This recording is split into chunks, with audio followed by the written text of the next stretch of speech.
Bonjour, c'est Cyclide Passion Aqua. Aujourd'hui, nous allons voir comment acclimater son ou ses poissons. Nous allons voir le type de conditionnement,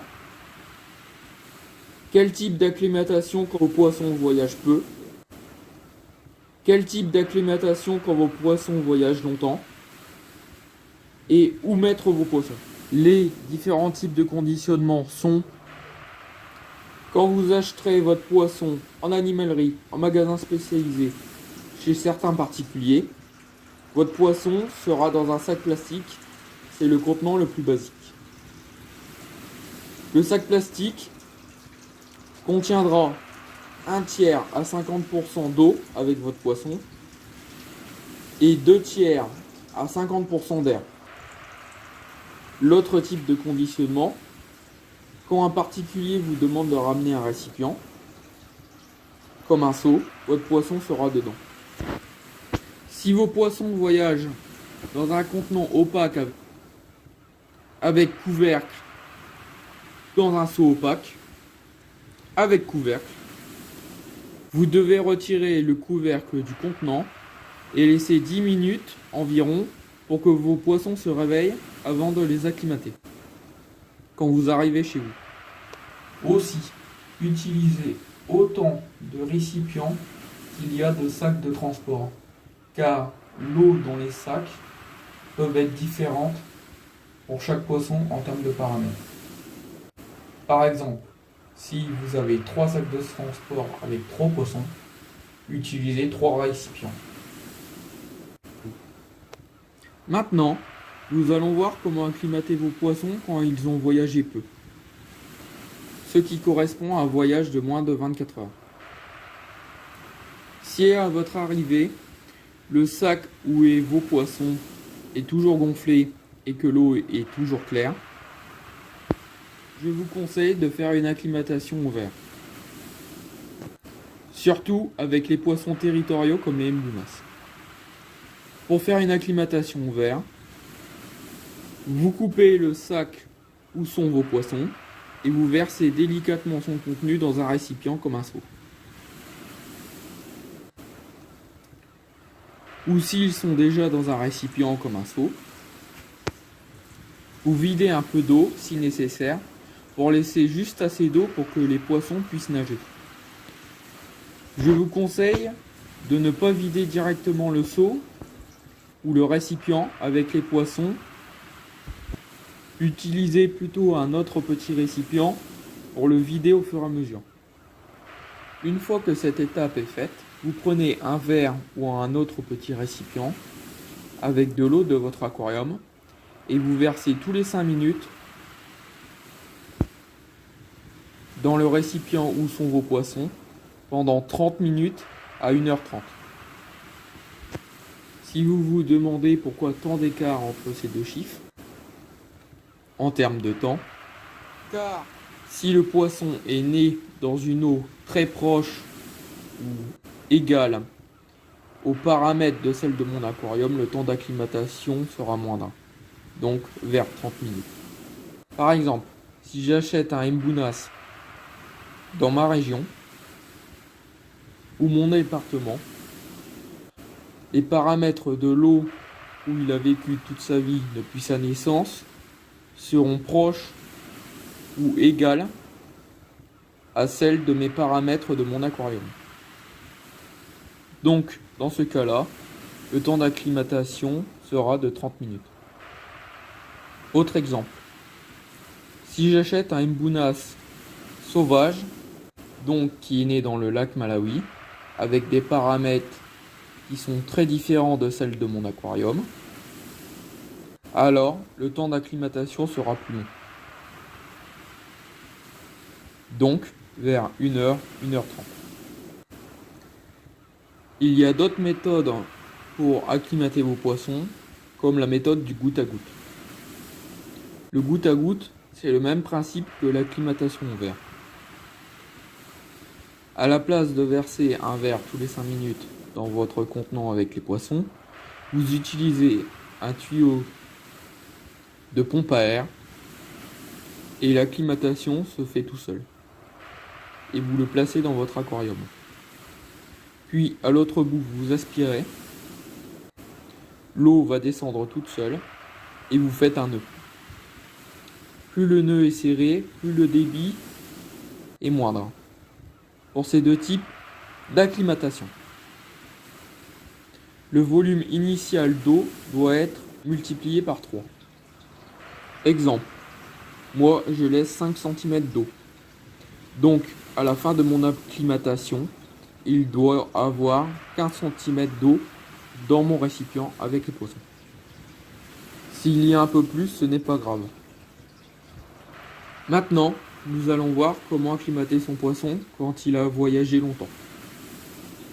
Ce qui correspond à 24 heures à 48 heures. Si vous commandez votre poisson ou vos poissons sur un site internet ou en pisciculture,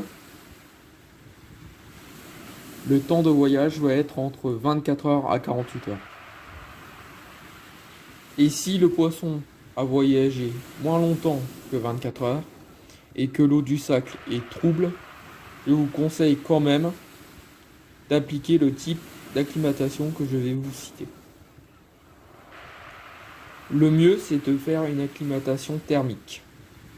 Une acclimatation thermique consiste à faire flotter son sac dans l'aquarium. Éteignez la lumière de votre aquarium pour pas stresser encore plus ce poisson. L'acclimatation thermique va prendre entre 30 minutes à 50 minutes. C'est le temps que va prendre pour que l'eau du sac et celle de votre aquarium s'équilibrent. N'ouvrez surtout pas le sac, car quand l'eau est trouble dans le sac de transport ou que les poissons ont voyagé plus de 24 heures, il y a formation d'ammoniac et baisse du pH. Si vous ouvrez votre sac, le pH va remonter et l'ammoniac va se transformer en ammonium, ce qui va causer un choc à votre poisson et un empoisonnement. Vous pouvez aussi faire une rapide acclimatation des paramètres avec une acclimatation verre ou au goutte à goutte. Le mieux reste de faire juste une acclimatation thermique. Une fois que l'acclimatation est finie, attrapez vos poissons s'ils sont déjà dans un récipient ou versez le contenu du sac dans un récipient pour l'acclimatation thermique. Pour attraper vos poissons, vous avez deux choix. Soit utiliser l'épuisette.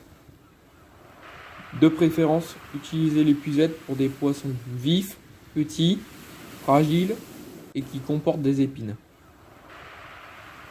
comme sur les locaridés et les corydoras. Par contre, pour les locaridés et corydoras, n'utilisez pas d'épuisette à maille fine car ils peuvent rester coincés. Pour des poissons un peu plus gros, vous pouvez utiliser votre main. Par contre, lavez-vous bien les mains pour éviter de transmettre des agents pathogènes à vos poissons. Lavez bien aussi votre épuisette à l'eau claire du robinet. Moi, je me savonne une fois les mains, puis me rince abondamment les mains à l'eau du robinet. Quelques minutes suffisent. Moi, j'attrape juste mes plus gros mbounas. Quand vous attrapez votre poisson, votre main ou votre épuisette est en contact direct avec l'eau du sac de transport. Donc, ne mettez pas en contact votre main ou votre épuisette avec l'eau de votre aquarium, car elle peut contenir des parasites et des agents pathogènes comme des bactéries. Pour finir, où mettre son poisson? Le mieux est de placer son poisson dans un bac de quarantaine, car le poisson que vous avez acheté peut être toujours porteur de parasites et d'agents pathogènes. Donc, observez votre poisson une quinzaine de jours. Et si aucun signe de bactéries et de développement parasitaire est visible, vous pouvez introduire votre poisson dans votre aquarium. Si au bout de quelques jours, vous remarquez un développement bactérien, comme la pourriture des nageoires, qui est notamment visible avec rétrécissement des nageoires, ou un développement parasitaire comme les points blancs, agissez et utilisez un traitement adapté. Il existe bien d'autres maladies et d'autres parasites que ceux que j'ai cités. Donc, informez-vous bien. Une fois que vous avez introduit votre poisson dans l'aquarium de quarantaine ou votre aquarium, ne le nourrissez pas et laissez-le dans le noir pendant 24 heures, le temps qu'il s'habitue à l'aquarium. Et pour éviter qu'il stresse davantage.